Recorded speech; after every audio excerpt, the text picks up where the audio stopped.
Hello दोस्तों, welcome to my channel. आज मैं आपको बिजली के बिल की कुछ महत्वपूर्ण जानकारी देने जा रहा हूँ ताकि हमें पता हो जो हम अपना बिजली का बिल भरते हैं तो उसकी कैसे होता है, क्या कैलकुलेशन होती है। आओ मिलकर स्टार्ट करते हैं।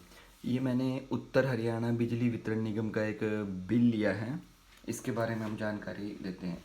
यहाँ पे सबसे पहले आप देखो, यहाँ पे मैंने यहाँ पे लिखा हुआ है नाम, ये मैंने हाइड किया हुआ है क्योंकि मुझे ऐसा लगता है ये किसी की पर्सनल डिटेल है, ऐसे हमें पब्लिकली इसको नहीं करना चाहिए।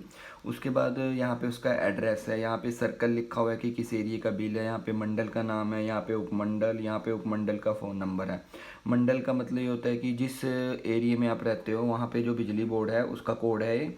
यहाँ पे जैसे आप देख पा रहे हो लिखा हुआ A14 बबियाल, और नीचे उसी मंडल की जो मंडल है वहाँ का एक इन्होंने हेल्पलाइन नंबर जारी किया हुआ है। अगर आपको कोई प्रॉब्लम है उस रिगार्डिंग आप उनको कॉल करके पूछ सकते हो।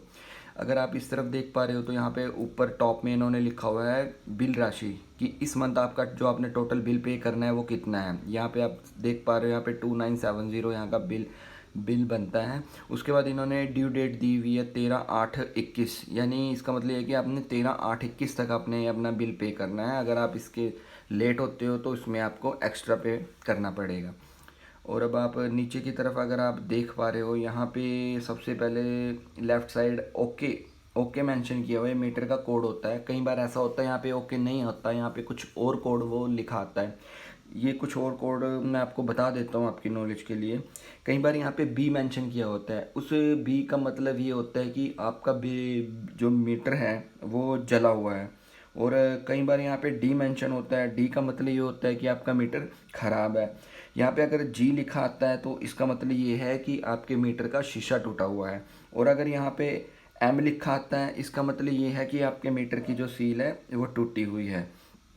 इस तरह के कोड होते हैं जो यहाँ पे उनकी तरफ से मेंशन किए जाते हैं। अगर आपके यहाँ पे कोड ओके आ रहा है तो इसका मतलब ठीक है, आपके मीटर में कोई प्रॉब्लम नहीं है। चलो आगे चलते हैं। यहाँ पे राइट साइड अगर आप देख पा रहे हो, यहाँ पे जो हमने इस मंथ जो हमारे बिल बना है 2970, इसमें ये जो हमने कुल टोटल कंजप्शन ऑफ यूनिट किया है वो 492 हमने अपने यूनिट को खर्च किया है। और इधर यहाँ पे इन्होंने रीडिंग भी मेंशन की है, ये 6152 से लेकर 6644 यहाँ पे हमारे यूनिट्स थी। ये पिछली यूनिट्स थी और ये जो यहाँ तक की, इन दोनों के डिफरेंस ही ये 492 अपना बिजली का बिल बन के आया है। और अगर आप इधर देख पा रहे हो तो यहाँ पे इन्होंने मीटर की जो रीडिंग है उसकी भी डेट मेंशन की है कि आपका ये कब से लेके कब तक का बिल अब बन के आया हुआ है। यहाँ पे 30/4/2021 से लेके 30/6/2021 तक ये 2 मंथ्स का साइकिल है, 2 मंथ्स का बिल ये बन के आया हुआ है। अब हम नीचे चलते हैं। यहाँ पे अगर जैसे आप देख पा रहे हो, यहाँ पे इन्होंने जो हमारी 492 हमने जो यूनिट कंजप्शन हुआ है उसका उन्होंने किस हिसाब से अपना बिल तैयार किया है। इसमें जो फर्स्ट 300 यूनिट्स हैं उसकी जो दर लगाई है वो 2.50 लगाई है। उस हिसाब से कैलकुलेशन करके ये जो बिल बनता है ये बनता है 750। और जो उसके बाद पेंडिंग बचती हैं 192, इनका जो इन्होंने कैलकुलेशन किया है, जो दर लगाई है यूनिट की, ये 5.25 लगाई है, जिसका कैलकुलेशन करके बिल बनता है 1808। ये टोटल हमारी 300 और 192 होके टोटल अपना जो है हमारा कंजप्शन था ये 492। टोटल हमारा यूनिट का ये जो बिल है ये हमारा बनके तैयार हो चुका है। और अब हम इधर चलते हैं। यहाँ पे हमने जो हमारे घर पे बिजली का कनेक्शन है उसके बारे में कुछ डिटेल दी हुई है कि हमारा जैसे घर में जैसे घर पे हमारा सिंगल फेस आ रहा है या 3 फेस आ रहा है, कितने किलोवाट का हमारा मीटर है। ये सबसे ऊपर आप देख पा रहे हो, यहाँ पे लिखा हुआ है कि ये 4 किलोवाट का आपका मीटर है। और साथ में ही नीचे यह भी लिखा हुआ है कि ये आपका सिंगल फेस का कनेक्शन है। आओ हम अब और नीचे की तरफ चलते हो। अगर आप देख पा रहे हो तो यहाँ पे नीचे लिखा हुआ है बिल का वितरण, यानी कि ये जो आपके पास आपका ये 2970 का टोटल बिल बना है, इसके अंदर इन्होंने क्या क्या ऐड किया। सबसे पहले बिजली खर्च। बिजली खर्च ये वो है जो आपकी टोटल कंजप्शन यूनिट का बना हुआ है 1758। जैसा कि आपने यहाँ पे देखा था ये 750 और 1008 इनका टोटल ही यहाँ पे आया हुआ है। बाकी ये कुछ टैक्सेस होते हैं जो कंपलसरी होते हैं, जो हमें पे करने ही होते हैं। यहाँ पे ये 49 का लिखा हुआ है, ये इन्होंने यहाँ पे बिजली शुल्क करके कोई टैक्स है वो ऐड किया हुआ है। उसके बाद 38 का जो अमाउंट है ये इन्होंने नगर पालिका पंचायत कर के रूप में हमसे लिया है। और एक 182 का ये ईंधन अभिभार समायोजन करके एक अमाउंट है, ये इन्होंने हमारी तरफ से लिया है। और नीचे एक 60 रुपीज़ का और अमाउंट इन्होंने ऐड किया है, मीटर लाइन सर्विस कैपेसिटर किराया वगैरह होता है। ये टोटल ये सभी टैक्सेस ऐड करने के बाद, ये जो जितने टैक्सेस ऐड हुए हैं ये इसमें 1758 में ऐड करने के बाद टोटल हमारा बिल बना है 2088 का।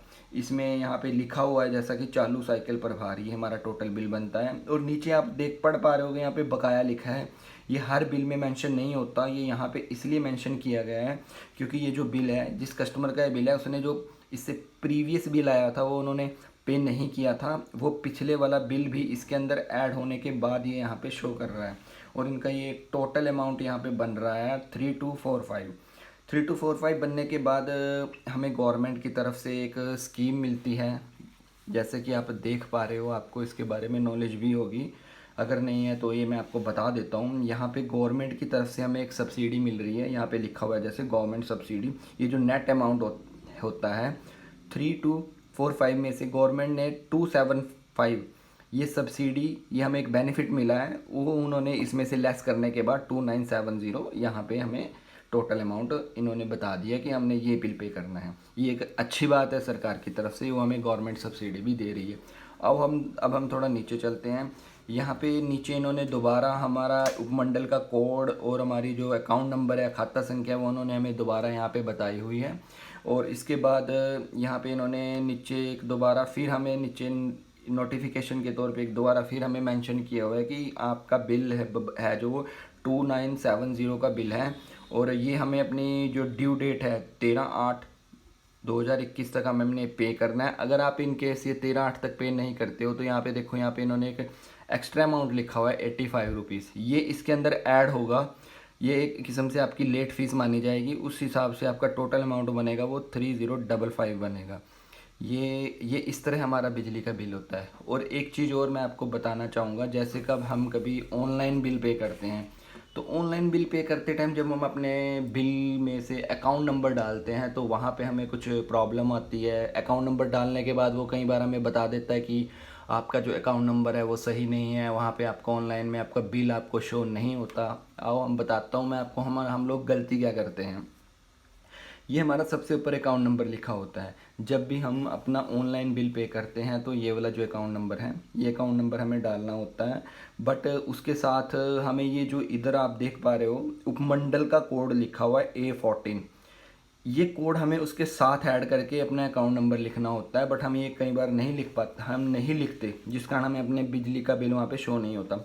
और एक जो स्पेशल बात है जो हमें ध्यान में रखनी है, जैसे कि आप इसमें देख पा रहे हो एक स्पेशल कैरेक्टर है बीच में हाइफन, 6 के बाद हाइफन है, 9 के बाद हाइफन है। जब भी हम ऑनलाइन अपना बिल सर्च करते हैं तो हमें ये जो हाइफन है ये हमने बिल्कुल नहीं डालने, हमने सिर्फ अल्फ़ाबेटिक और न्यूमेरिक वर्ड ही डालने हैं। और वो मैं आपको बता देता हूँ, अगर ये बिल हमें ऑनलाइन चेक करना है तो इसके लिए हम सबसे पहले बिल वाले जहाँ पे नंबर डालने का कॉलम बना होगा वहाँ पे A14 YD16 25 59 और M इतना ही सिर्फ डालना है। और उसके बाद नीचे वो आपको आपका मोबाइल नंबर डालने के लिए कहेगा, तो वहाँ पे आपने अपना मोबाइल नंबर डाल देना है और देन आपका ये बिल है जो वहाँ पे शो हो जाएगा। बस मैं यही आपके साथ अपनी एक जानकारी छोटी सी शेयर करना चाहता था जो मैंने आपके साथ कर दी है। उम्मीद करता हूँ कि आपको मेरी दी हुई जानकारी से संतुष्ट होंगे। और अगर आप चैनल पर नए आए हैं तो चैनल को सब्सक्राइब करें, लाइक करें। Thank you.